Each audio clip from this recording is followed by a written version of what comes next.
I am Bhagavati Chaurasia, Department of Botany. So, welcome to digital classes.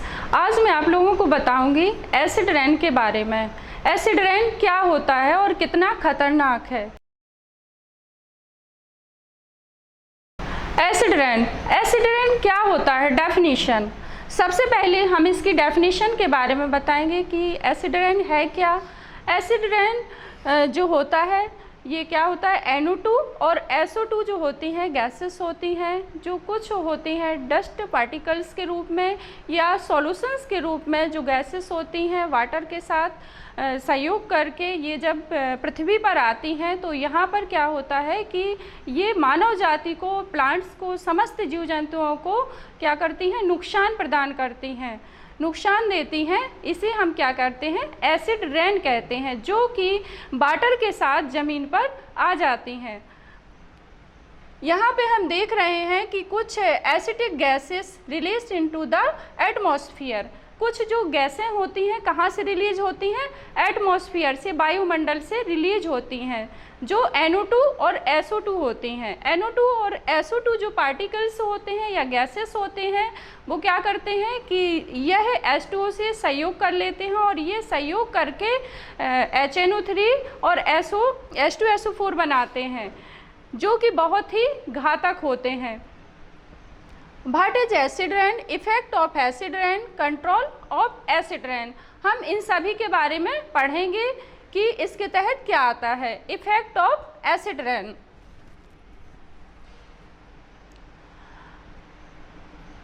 Acid rain जो होते हैं इनमें हम पहले सोर्सेस के बारे में देखेंगे कि इनके सोर्स क्या क्या होते हैं। इनके जो सोर्सेस होते हैं SO2, NO, HG, VOX, NOx, ये जो दिख रहे हैं ड्राई डिकम्पोजिशन। कुछ जो होते हैं ड्राई डिकम्पोजिशन होते हैं, कुछ सॉल्युबल होते हैं। इन दोनों की वजह से क्या होते हैं कि जब एटमॉस्फेयर से जब बारिश होती है तो बारिश के साथ इनके पार्टिकल्स जब वाटर में मिल जाते हैं तो ये समस्त पृथ्वीवासियों को क्या करते हैं, इफेक्टेड करते हैं। और ये हमेशा किस वजह से होते हैं, पॉल्यूशन की वजह से होते हैं। जितना एयर पॉल्यूशन होगा, अन्य पॉल्यूशन होंगे, वाटर पॉल्यूशन होगा, तो उतना ही एसिड रेन हमारे लिए घातक होगा।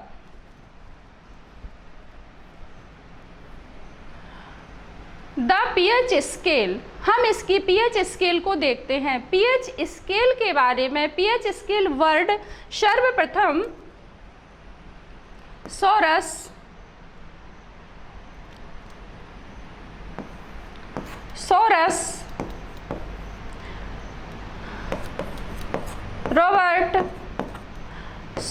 रॉबर्ट नामक जो वैज्ञानिक थे, इन्होंने 1852 में इन्होंने एसिड रेन वर्ड दिया। Acid rain word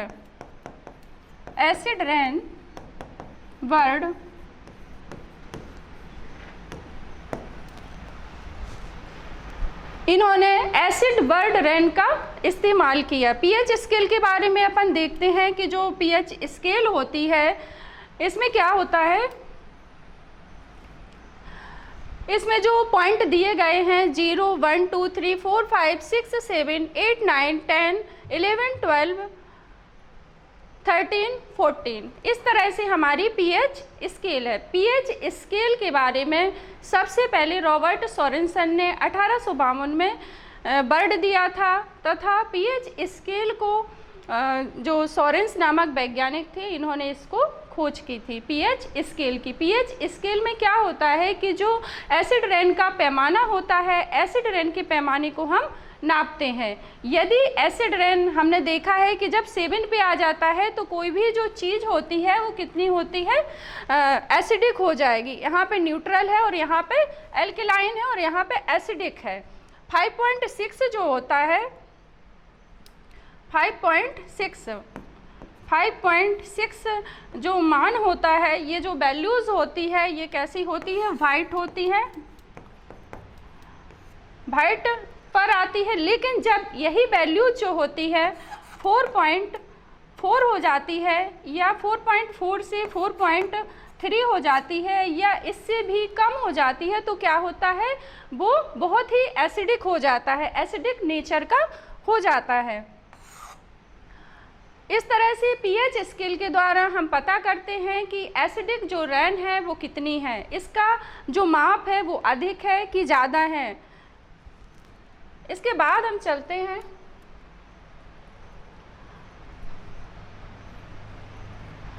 effect of acid rain. यदि हम इसके इफ़ेक्ट के बारे में पढ़ें तो एसिड रेन से होने वाले जो इफ़ेक्ट हैं वो बहुत ही ख़तरनाक हैं, क्योंकि एसिड रेन जो होती है गैसेस होती है, और जब ये गैसेस वाटर के साथ क्रिया करती है तो ये क्या करती है, बहुत ही ख़तरनाक नाइट्रिक अम्ल और H2SO4 बनाती है, जो कि हमारे लिए बहुत ही हानिकारक होती है। एसिड रेन की वजह से बहुत सारे इफ़ेक्ट होते हैं। एसिड रेन की वजह से हम देख रहे हैं ये जो ह्यूमन बॉडी आपको दिखाई दे रही है, ये बॉडी कितनी डैमेज हो गई है। ये डैमेज क्यों हो गई है? डैमेज इसलिए हो गई है क्योंकि जब एसिडिक रेन हुआ, वैसे तो वाटर में एसिडिक रेन एसिड होता है लेकिन उतनी मात्रा में नहीं होता है, लेकिन जब ये गैसेस पार्टिकल्स उसमें मिल जाते हैं तो जब ये पृथ्वी पर रेन वाटर के साथ आते हैं तो ये बहुत ही एसिडिक नेचर के हो जाते हैं। ये बॉडी हमें एकदम डैमेज दिख रही है और ये एसिड की वजह से हुआ है, क्योंकि जो जब एसिड रेन हुई तो एसिड रेन की वजह से इसमें क्या हुआ, बॉडी में डैमेज आ गया, ये बहुत ही डैमेज हो गई।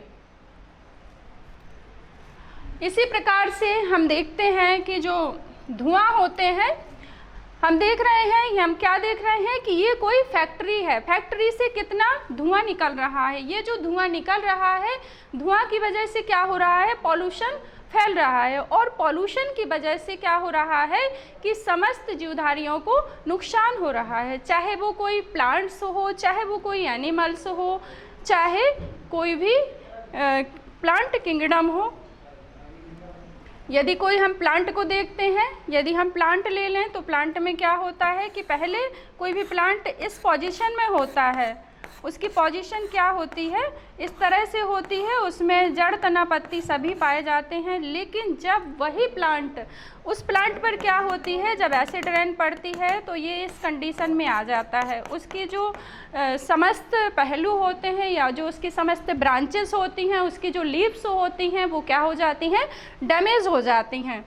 तो इस तरह से हम देख रहे हैं कि निकलने वाला जो धुआं है, मोबाइल रेस है, एरोप्लेन से निकला हुआ जो धुआं है, इसके अलावा हमारे जो वाहन हैं, वाहनों से निकला हुआ जो धुआं है, और विभिन्न प्रकार के जो गैसेस छोड़ने वाले पार्टिकल्स हैं, उनसे क्या होता है, एसिड रेन बहुत ही ज़्यादा होता है और हमारे लिए ये बहुत ज़्यादा हानिकारक होता है। Control of acid rain. Acid rain को हम किस तरह से कंट्रोल करेंगे? एसिड रेन को कंट्रोल करने के लिए हमें क्या करना चाहिए, मोबाइल रेस को कम करना चाहिए। हमें जो इलेक्ट्रिक चीज़ें हैं, जो बिजली वाली चीज़ें हैं, उनका हमें कम इस्तेमाल करना चाहिए। हमें समय के साथ जितनी हमें आवश्यकता है उसका हमें यूज करना चाहिए। यूज करने के बाद हमें उसको बंद कर देना चाहिए। यदि मोबाइल का हम यूज़ कर रहे हैं तो हमें अपने ज़रूरत कामों के लिए ही मोबाइल का उपयोग करना चाहिए, अन्यथा हमें उसे बंद कर देना चाहिए। इससे क्या होगा, हमारा जो इन्वायरमेंट है वो क्लीन रहेगा और हमारे लिए भी खतरा कम रहेंगे। एसिड रेन की वजह से हमारा जो इकोसिस्टम है वो बहुत अधिक परिवर्तित होता है, क्योंकि जब एसिड रेन होती है तो हमारे जो इकोसिस्टम में रहने वाले जो जीव जंतु होते हैं, जैसे फिशेस होती है और अन्य जीव जंतु होते हैं, वो क्या करते हैं, उनकी जो साइकिल्स होती है वो बिगड़ जाती है, उनकी जो फूड चेन होती है उसमें परिवर्तन आते हैं, जिस वजह से क्या होता है कि जीवों को, जैसे कोई फिशेस है, बड़ी फिश है, वो छोटी फिश को खाती है, तो उनमें क्या होता है कि उनका जो रूटीन चक्र होता है वो बिगड़ जाता है, वो उसको नहीं खा पाती है, और उसकी मौत के बाद तालाब, पौंड, झील, लेक आदि में क्या होता है, पॉल्यूशन फैल जाता है। पॉल्यूशन की वजह से क्या होती हैं कि जो जातियां होती हैं उनका विनाश हो जाता है और अगला जो जीव होता है उस जीव को नहीं खा पाता है। तो हमें समय समय पर तालाब, लेक्स, इनका भी बहुत ध्यान रखना चाहिए। समुद्र, हमारे जो बड़े बड़े सोर्सेस हैं उनका हमें विशेष रूप से ध्यान रखना चाहिए। उन्हें साफ, स्वच्छ और क्लीन रखना चाहिए। वहाँ पर उगने वाली जो वनस्पतियाँ हैं, जैसे बनसिंगाड़ी है, इसको हमें तालाब से हटा देना चाहिए। और कुछ वनस्पतियाँ जो बहुत अच्छी होती हैं, जो तालाब में पॉल्यूशन नहीं फैलाती हैं, उनको हमें उसमें रखना चाहिए। ये काम तभी संभव होगा जब हम सभी मिलकर के इसके लिए प्रयास करेंगे, तो हम इस कार्य को कर पाएंगे। और जो फैक्ट्रियों से निकलने वाला जो धुआं है, जो बहुत सारी फैक्ट्रीज होती हैं, उनसे कंटिन्यू धुआं निकलता रहता है, तो उनसे निकलने वाले जो धुएं होते हैं, उनसे सर्वाधिक पॉल्यूशन फैलता है। पॉल्यूशन की वजह से क्या होता है कि बहुत सारे जो खतरे होते हैं हमारे लिए पैदा हो जाते हैं। जैसे हमारा लंग्स है, हमारा रेस्पिरेटरी सिस्टम डैमेज होने लगता है, और हमारे जो हार्ट वगैरह है, हार्ट वैस्कुलर सिस्टम, इसी प्रकार से जिस तरह से मानव में एक्सक्रेटरी सिस्टम, वैस्कुलर सिस्टम और heart, blood circulatory system, respiratory system, सभी सिस्टम प्रभावित होते हैं। और इसके साथ साथ प्लांट में भी उसकी क्रियाएं, जाइलम, फ्लोएम, स्टोमेटल और रेस्पिरेशन, फोटोसिंथेसिस, इटीसी जो रिएक्शंस होती हैं, मेटाबॉलिक एक्टिविटीज़ होती हैं, उनमें क्या होता है, बहुत परिवर्तन होता है, जिसकी वजह से हमारे इन्वायरमेंट की जो साइकिल्स होती हैं, इकोसिस्टम्स होते हैं, उनमें चेंजेज आते हैं। इसलिए हमें समय पर ध्यान रखना चाहिए कि हमारा एटमॉस्फेयर और हमारा जो वातावरण है वो प्रभावित ना होने पाए किसी तरह से। हमें हर समय उसका ख्याल रखना चाहिए, क्योंकि यदि हम हर समय उसका ख्याल रखेंगे तो निश्चित ही है कि हम एसिड रेन को कंट्रोल कर पाएंगे। थैंक्स।